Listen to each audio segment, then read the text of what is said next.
I'm your host from the Most Open Ready 3. You're joining me for My First Two Loves, Chapter 21, Empty-Handed. It was impossible to walk 5 steps down the hall without hearing the word homecoming.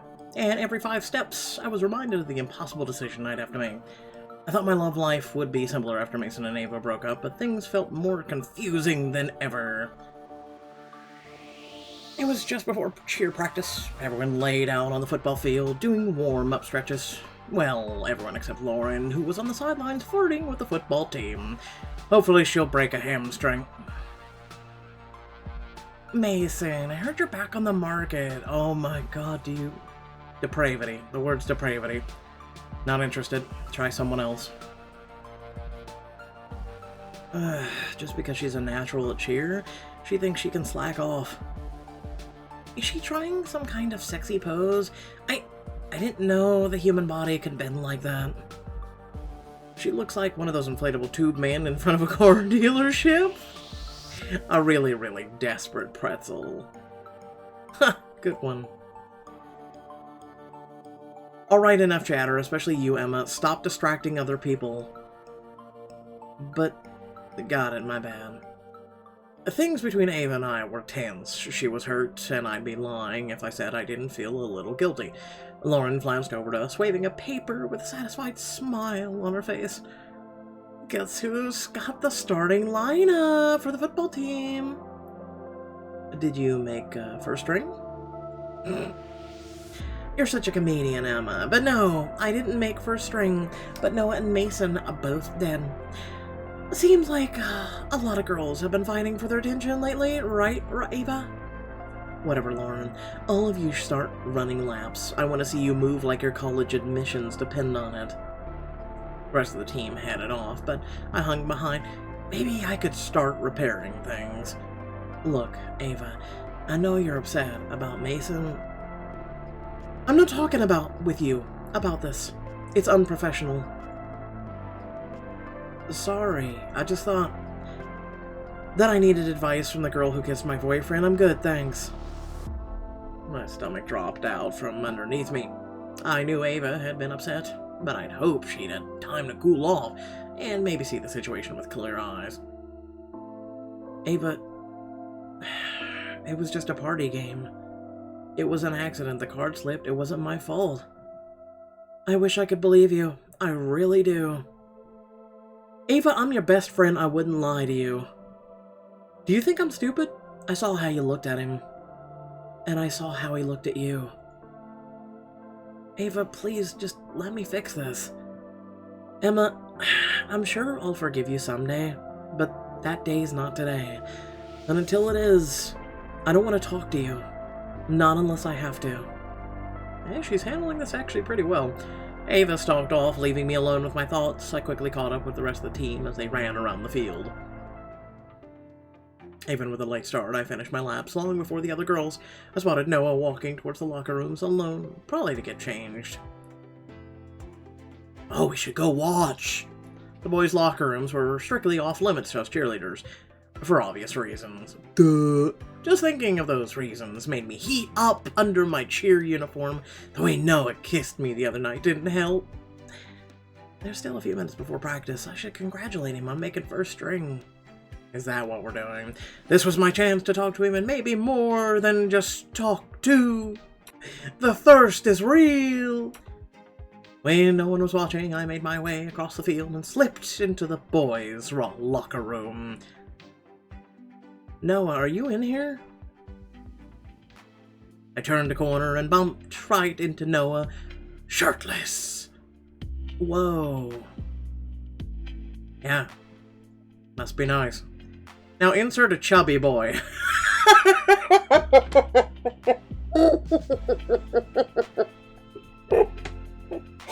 Because rarely do boys of that age look that good.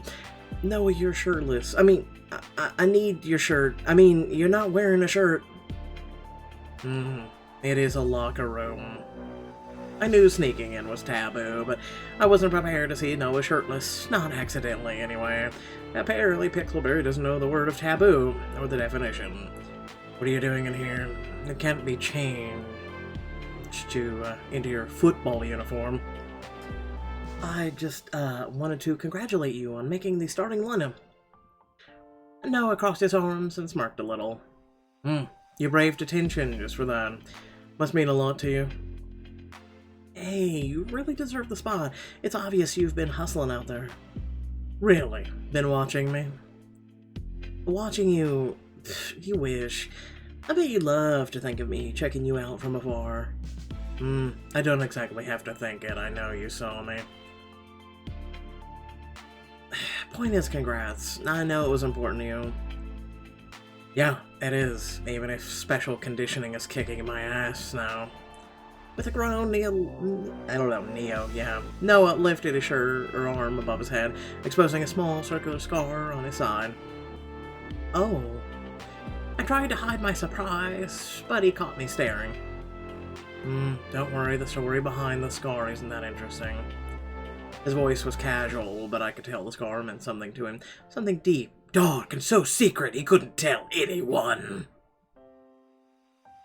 I know your life is more exciting than most, but scars are very interesting to us normal people. Okay. Want to see my scars? I got about 16 of them. In that case, guess. How do you think I got my scar? Creative answers only.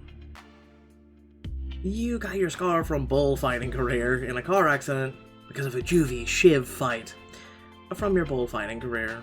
You were traveling through Spain, surviving off money from bullfighting. But in Seville, you were gored by El Fute, the strongest bull in all of the land. Your brush with death was a wake-up call, and you swore off bullfighting for good. Can't say I know how to fight a bull. You said creative answers only. Great story, though. Now it's your turn to tell me a story. The one behind that scar, specifically. You really want to know? I don't talk about my scar much, so I'm not really used to it. Noah looked away for a minute and took a deep breath before continuing. I had a feeling this wasn't going to be anything like the stories I'd cooked up. When I was younger, I was involved in some stuff I shouldn't have been. Stuff no one should have been involved in. The scar is a reminder of that. Noah paused, looking me in the eye so intensely my heart skipped a beat. He was deciding whether or not to tell me something, but what? That stuff was dangerous, illegal. It's why I ended up in juvie.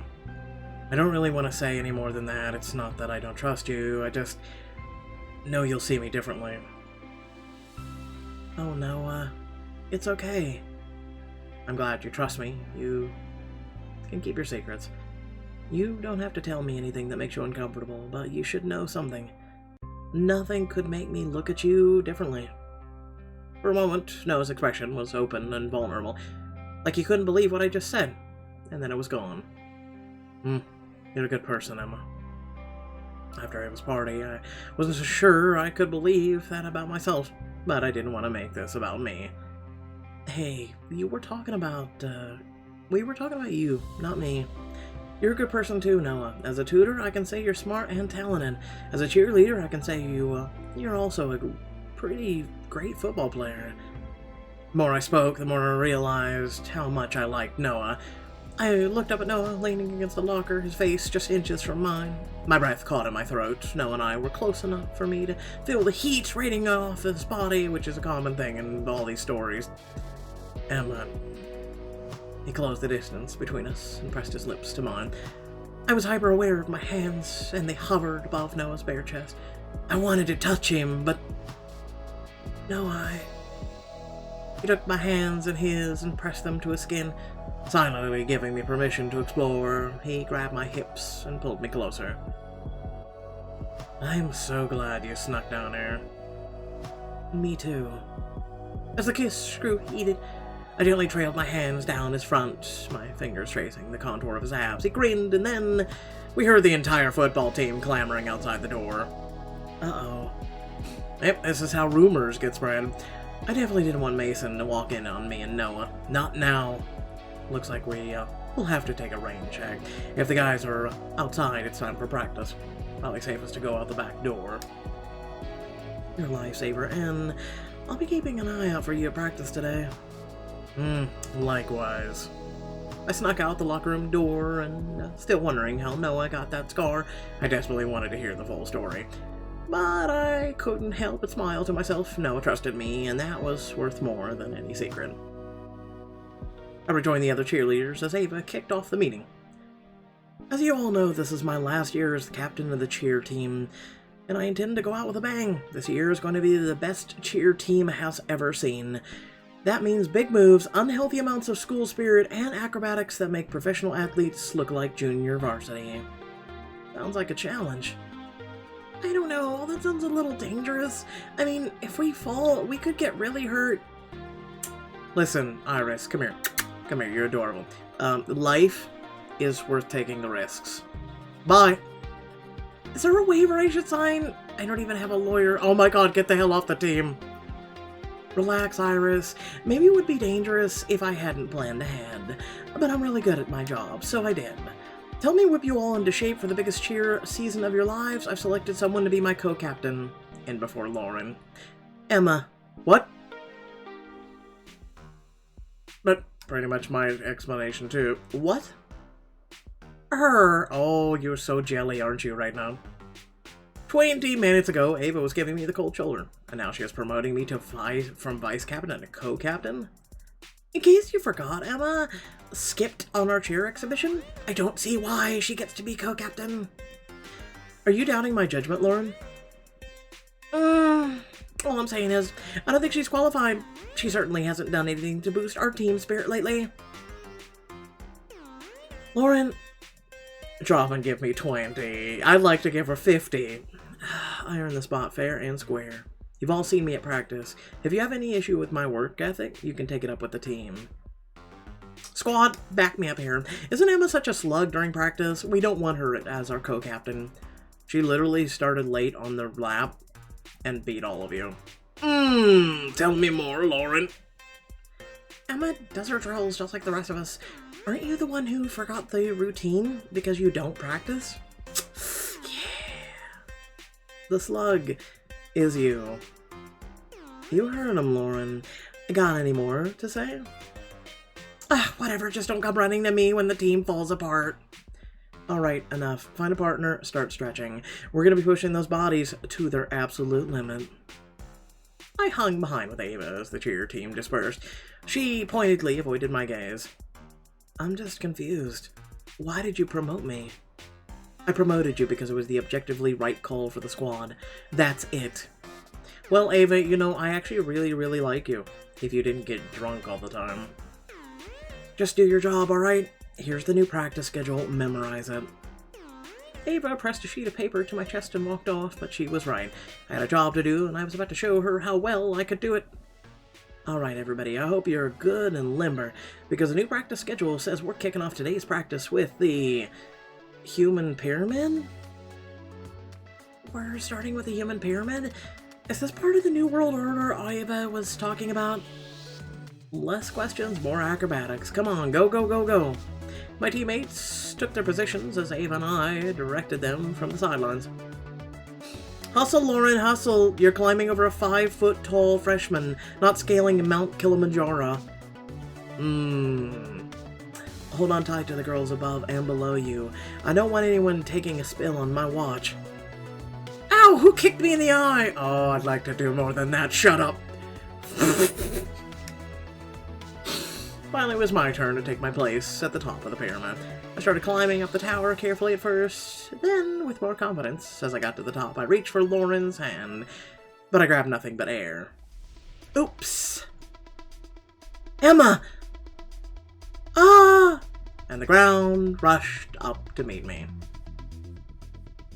That typically, isn't it the other cheerleaders that rush up to meet you because you then collapse on the pyramid and everybody goes tumbling down? And that's how minor bruises and cuts and scrapes and sprained ankles and wrists happen.